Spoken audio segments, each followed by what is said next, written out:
Hello दोस्तों, welcome back to my YouTube channel. आज हम लोग बात करने वाले हैं छत्तीसगढ़ माध्यमिक शिक्षा मंडल रायपुर के असाइनमेंट का जो पेपर है मैथ्स का, उसके बारे में। तो जैसा कि आपको स्क्रीन पे दिख रहा है, आपके कुछ क्वेश्चंस यहाँ पे दिख रहे हैं, उनके बारे में हम लोग इसका सलूशन देखेंगे। ठीक है, तो आइए देखते हैं यहाँ पे आपका पहला क्वेश्चन क्या दिया हुआ है। सममित तथा विषम सममित आव्यूह की परिभाषा लिखिए तथा सिद्ध कीजिए कि आव्यूह ये है। Right the definition of symmetric and skew symmetric matrix and prove that the matrix. तो देखो, सममित सिमेट्रिक मैट्रिक्स की अगर हम लोग बात करें, सिमेट्रिक मैट्रिक्स सिमेट्रिक मैट्रिक्स वो होता है जिसमें अगर हम लोग किसी मैट्रिक्स का ट्रांसपोज लें तो वो वापस वही मैट्रिक्स आपका आ जाए। Square matrix is said to be is said to be a symmetric matrix, a symmetric matrix if its ijth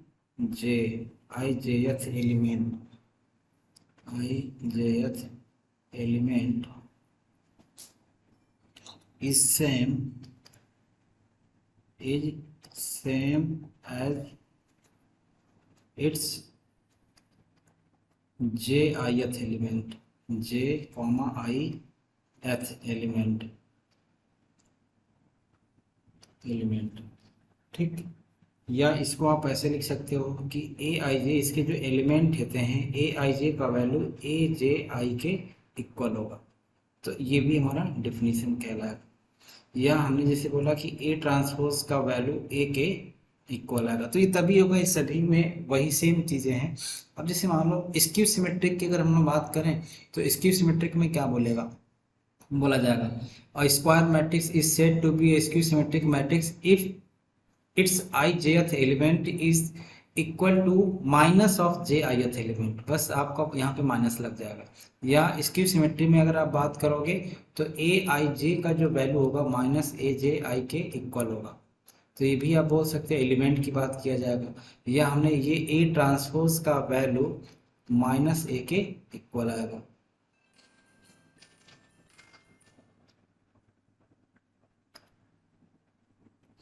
तो अब देखो, ये डिफिनीशन आपने लिख लिया।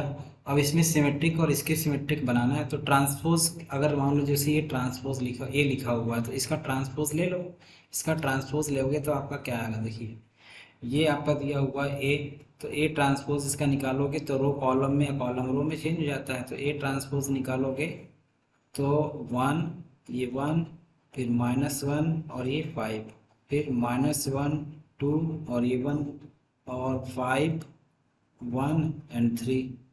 तो ये इसका ट्रांसपोज हो गया। अब इससे कंपेयर करो, देख लो आपका वैल्यू क्या होता है। ये वाला एलिमेंट इसके इक्वल आ रहा है, ये वाला एलिमेंट इससे इक्वल आ रहा है, ये वाला एलिमेंट इसके इक्वल आ रहा है।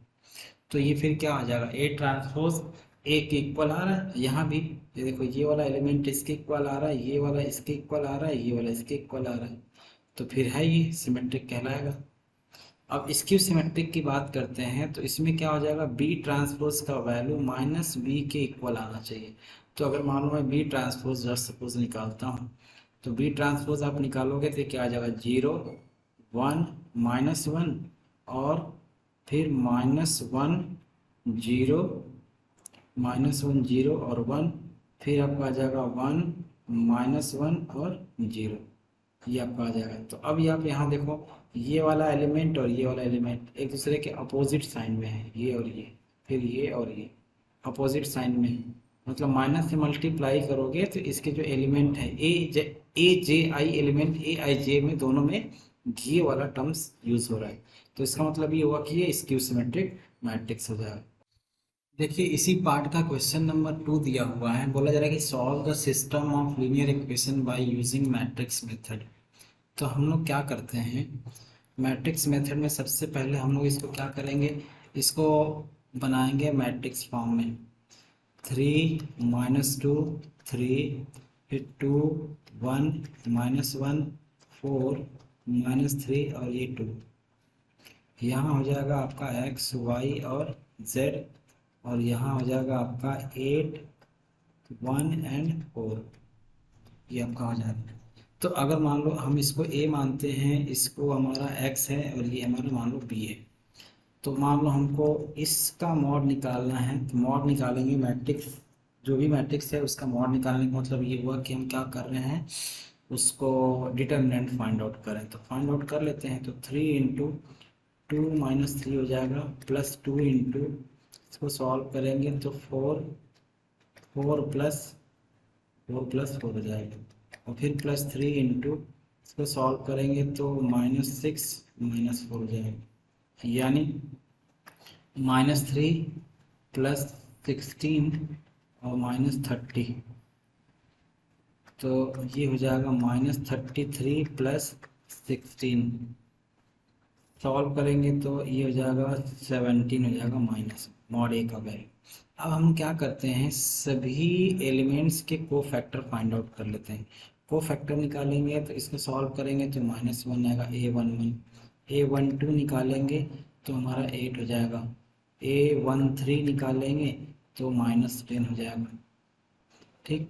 फिर A21 निकालेंगे तो A21 का जो वैल्यू होता है वो यहाँ, इसको रखेंगे और इसको रखेंगे, तो -4 और -9, -4 प्लस 9 5 हो जाएगा। A22 का वैल्यू अगर हम निकालेंगे तो इसको रखेंगे और इसको रखेंगे, तो 6 -12 6 -12 -6 हो जाएगा। A23 अगर आप निकालोगे तो इसको ढक लेते हैं और इसको ढक लेते हैं, 23 इसको रखेंगे तो -9 और +8, -9 + 8 कितना हो जाएगा, -1। ऐसे ही अगर मान लेते हैं हम A31 निकालेंगे तो A31 हमारा क्या हो जाएगा, ये वाले, तो इसको रखेंगे तो 2 -3 यानी -1 हो जाएगा A31। A32 निकालेंगे तो इसको ढक लेते हैं और इसको ढक लेते हैं, तो इसको और इसको रखेंगे तो 32 निकाल रहे हैं ना, तो इसको रखते हैं इसको रखते हैं, तो क्या आ जाएगा, -3 और -6 -3 और -6 -9 हो जाएगा।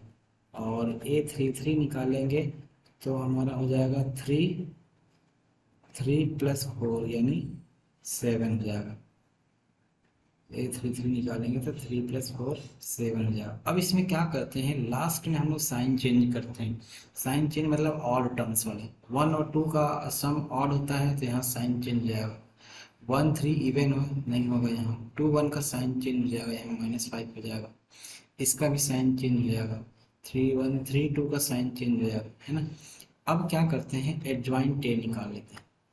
तो एडजॉइंट ए अगर आप निकालोगे तो क्या होता है, जो भी एलिमेंट हमारा दिया हुआ है, क्या क्या दिया हुआ है, -1 -8 -10, फिर 2 1 वाला -5 -6 और +1, 3 1 -1 +9 और ये 7। इसका ट्रांसपोज ले लोगे तो आपका वैल्यू हो जाएगा -1 -8 -10 -5 -6 1 -1 9 और ये 7, ठीक, ये हमारा आ जाएगा। अब अगर मान लो मेरे को ए इनवर्स फाइंड आउट करना है तो फार्मूला होता है adjoint of A divide by mod A. तो लिख लिया, एडजॉइंट ऑफ ए हमारा वैल्यू ही आ गया मॉड ए -1/17। मल्टीप्लाई कर देते हैं किससे, ये -1 -5 -1 -8 -6 9 और फिर -10 1 और ये 7। अब हम क्या करेंगे, x वाले टर्म से इसमें मल्टीप्लाई कर देते हैं तो हमारा जो वैल्यू आता है वो निकल के आ जाता है। यानी x का वैल्यू अगर कैलकुलेट करना है, x y और z कैलकुलेट करना है तो इसमें आप मल्टीप्लाई कर दो b वाले टर्म से, और b है क्या, एक काम करते हैं इस माइनस को अंदर मल्टीप्लाई करते हैं ताकि +5 हो जाए, +1 +5 1 8 6 -9 +10 -1 और -7। इसको आप मल्टीप्लाई कर दोगे किससे, 814 से, बी वाला टर्म से, 8 1 और 4 से। तो इसको आप मल्टीप्लाई करो, देखो कितना आ रहा है, 1/17 आपका ही बाहर रहेगा, ही प्लस हो गया, बाहर रहेगा ही। तो मल्टीप्लाई करोगे तो हो जाएगा कितना,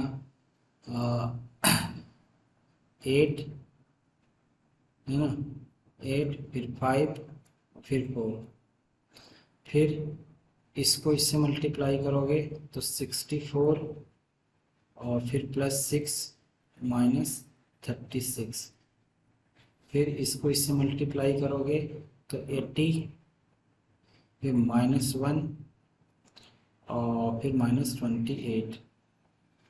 तो सॉल्व कर लेते हैं, तो सॉल्व करेंगे तो यहाँ आपका आ जाएगा 17 आ जाएगा, यहाँ कितना आ जाएगा 70, 70 में से 36 जाएगा, 34 हो जाएगा। ठीक, इसको माइनस करेंगे 29 तो 51 आ जाएगा, और 1/17 डिवाइड करेंगे तो यहाँ 1 आ जाएगा, यहाँ 2 और यहाँ 3 आ जाएगा, तो 1 2 और 3 वैल्यू मिल जाएगा। इसका वैल्यू यहाँ 1 यहाँ 2 यहाँ 3, तो यानी x ये किसके इक्वल था, x y और z के, मतलब x का वैल्यू 1, y का वैल्यू, x का वैल्यू 1, y का वैल्यू 2, z का value 3।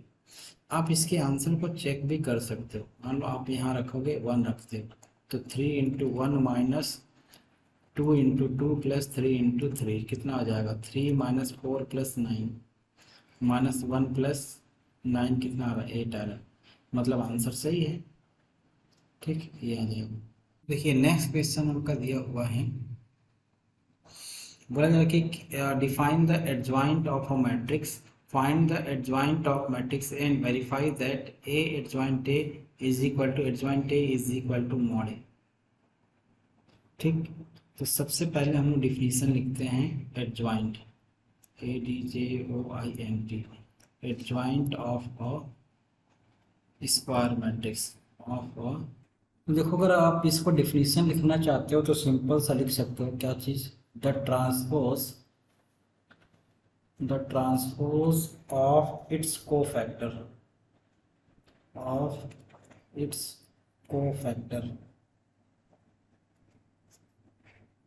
is called adjoint of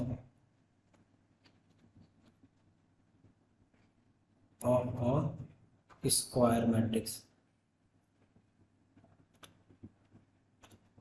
ठीक, अब अगर मान लो आपको एक क्वेश्चन दिया हुआ है सॉल्व करना है, तो मान लिया हमने ये ए दिया हुआ है, ए आपका दिया हुआ है 2 3 -4 और ये -6 दिया हुआ है। ठीक, तो अगर मान लो मैं इसके कोफैक्टर्स कैलकुलेट करूँ, कोफैक्टर क्या आ जाएगा, -6 आ जाएगा, A12 निकालोगे तो ये आ जाएगा आपका +4 हो जाएगा, साइन चेंज हो जाता है, A21 आप निकालोगे तो -3 हो जाएगा, A22 निकालोगे तो ये आपका हो जाएगा +2। ठीक, एडजॉइंट ए हो गया। मॉड ए निकाल लेते हैं, मॉड ए निकालोगे तो -12 और माइनस प्लस हो जाएगा तो +12, 4 3 12, ये -12 और ये +12, 0 हो जा रहा है। तो हमसे क्या पूछा जा रहा है,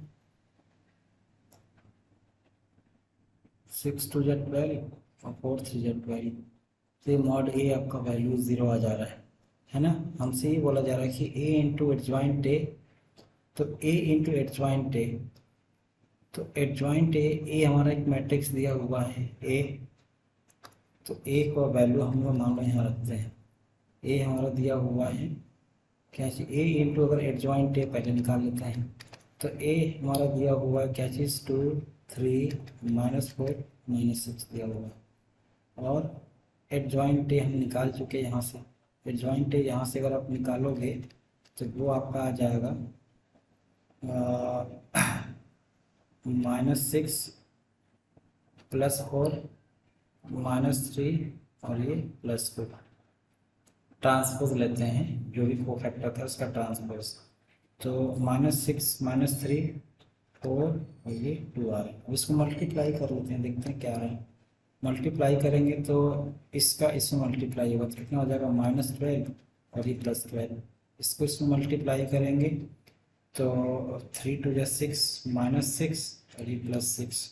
यहाँ इसको मल्टीप्लाई करेंगे तो -24 +24 और ये -24।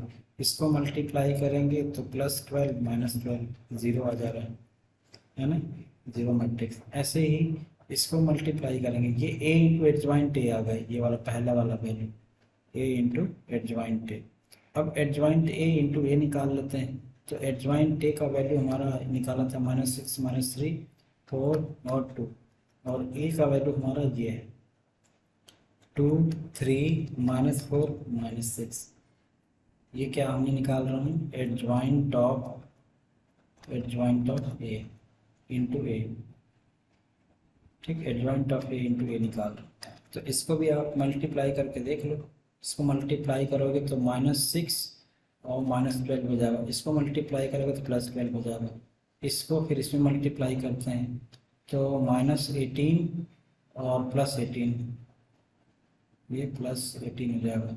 इसको मल्टीप्लाई करोगे तो 4 और 2 = 8 और -8। इसको मल्टीप्लाई करोगे इसमें तो 4 3 = 12 -12, तो ये भी 0 आ रहा है। और मॉड ए का वैल्यू ऑलरेडी 0 दिया हुआ था, तो मॉड ए इंटू आई आइडेंटिटी मैट्रिक्स होता है। इसका मतलब ये हुआ कि ये तीनों इक्वल टू 0 मैट्रिक्स के इक्वल आ रहा है। देखो क्वेश्चन नंबर 4 आपका दिया हुआ है, बोला जा रहा है कि by using property of determinant so that 1 + a² + b² + c² हो। अब इसमें हम क्या कर लेते हैं, ये वाले को मैं क्या करता हूँ, कॉलम 1 में a को कॉमन ले लेता हूँ, कॉलम b में b को, और कॉलम c में c को कॉमन ले लेता हूँ। तो अब a b c अगर मैं कॉमन लूँगा इनमें से, तो ये क्या बन जाएगा, a + 1/a हो जाएगा, ये b हो जाएगा, ये c हो जाएगा। यहाँ से b कॉमन निकाल रहा हूँ, तो यह a यहाँ b + 1/b हो जाएगा, और यहाँ c हो जाएगा। यहाँ c कॉमन ले लो तो यहाँ a, यहाँ b, यहाँ c + 1/c हो जाएगा। अब क्या करते हैं, इस a b c को r1 r2 r3 में मल्टीप्लाई कर देता हूँ। मतलब ये हमने कॉलम से कॉमन लिया और रो में मल्टीप्लाई कर रहा हूँ। तो जब रो में मल्टीप्लाई करोगे तो यहाँ मिल जाएगा a² + 1 हो जाएगा, यहाँ a², यहाँ भी a², यहाँ b², यहाँ b² + 1, यहाँ भी b²। इसमें इस वाले में मैं b से मल्टीप्लाई कर रहा हूँ, इसमें c से, इसमें a से, तो यहाँ c², यहाँ c², यहाँ c² + 1। अब मैं क्या करता हूँ, मेरे को ये इन तीनों को ऐड कर लेता हूँ, यानी r1 = r1 + r2 + r3 कर दिए, ठीक। तो जब r1 r2 r3 करोगे तो हमको मिलेगा a² + b² + c² मिल जाएगा। ऐसे यहाँ भी a² + b² + c², सेम यहाँ भी a² + b² + c²। यहाँ हो जाएगा b², यहाँ b² + 1, यहाँ b², यहाँ c², यहाँ c² और यहाँ c² + ये हो जाएगा। अब इसमें से कॉमन निकाल लो, 1 + a² + b² + c² कॉमन निकाल लिया, और इसको सॉल्व कर दो। ये 1 हो जाएगा, ये 1 हो जाएगा, ये 1, यहाँ b², यहाँ c², तो यहाँ b² + 1, यहाँ c², यहाँ b², यहाँ c² + 1। तो अब क्या कर लेते हैं, इसको माइनस करते हैं। माइनस कैसे करेंगे, मैं c2 = c2 - c1 कर लेता हूँ, और सेम c3 = c3 - c1 कर लेता हूँ, ठीक है, c1 कर लेता हूँ। तो पहले एक्चुअली एक एक प्रॉपर्टी अप्लाई करते हैं। तो c2 = c2 - c1 करेंगे, इसमें कोई चेंजमेंट नहीं हो रहा, तो b² c² ऐसे ही रहेगा। c2 = c2 - c1 करें तो ये हो जाएगा 0, b² + 1 ये हो जाएगा 1, c² ये 0 हो जाएगा। और c3 = c3 - c1 करें तो ये भी 0, ये भी 0 और ये 1 हो जाएगा। अब इसको ओपन कर लो, और ये यहाँ पे रहेगा ही 1 + a² + b² + c² रहेगा। ओपन करेंगे तो आपका ये तो पहले से ये a² b² c², और इसको सॉल्व करोगे तो ये, और ये मल्टीप्लाई करोगे तो आपका 1 आ जाएगा। मतलब 1 + a² + b² + c², और यही हमको प्रूव करना था। तो आप यहाँ लिखोगे, देखो लास्ट क्वेश्चन में क्या बोला जा रहा है कि ये सारणिक दिया हुआ है, इसके सभी को फैक्टर्स और रिमाइंडर्स को कैलकुलेट करना है, और फिर इसको सत्यापित भी करना है। तो 2 क्वेश्चन इसमें दिया हुआ है। तो सबसे पहले हम लोग क्या करते हैं, माइनर्स निकालते हैं। माइनर्स अगर मान लो हम लोग निकालेंगे तो हमारा M11 का वैल्यू हो जाएगा, कैलकुलेट कर लेते हैं। इसमें कैलकुलेट करेंगे तो ये 0 हो जाएगा, 0 माइनस 20 यानी -20 हो जाएगा। M11 M12 निकालोगे तो इसको और इसको सॉल्व कर लेते हैं, ये और ये ढकेंगे तो -42 और -4 -46 हो जाएगा, -46। M13 हम निकालते हैं, M13 निकाल लेंगे तो हमारा क्या हो जाएगा, M13 इसको रखेंगे इसको रखेंगे तो 6 30 हो जाएगा 30। फिर M21 निकालेंगे तो इसको रखेंगे और इसको रखेंगे तो कितना हो जाएगा, 7 3 21, 21 -25 तो -4 हो जाएगा। M22 निकालते हैं तो M22 निकालोगे तो इसको रखोगे इसको रखोगे तो -14 और -5 -19 हो जाएगा। M23 का वैल्यू निकाल लेते हैं, 23 निकालोगे तो इसको रखोगे इसको रखोगे तो ये हो जाएगा 5 2 10, 10 + 3 13 हो जाएगा। ऐसे ही आप 2 3 1 निकाल लेते हैं, 3 1 निकालोगे तो -12 हो जाएगा। 3 2 निकाल लेते हैं, 3 2 निकालोगे 3 2 तो इसको रखेंगे और इसको रखेंगे, इसको और इसको, ठीक। तो ये कितना हो जाएगा, 4 2 8 8 -30 8 -30 -22।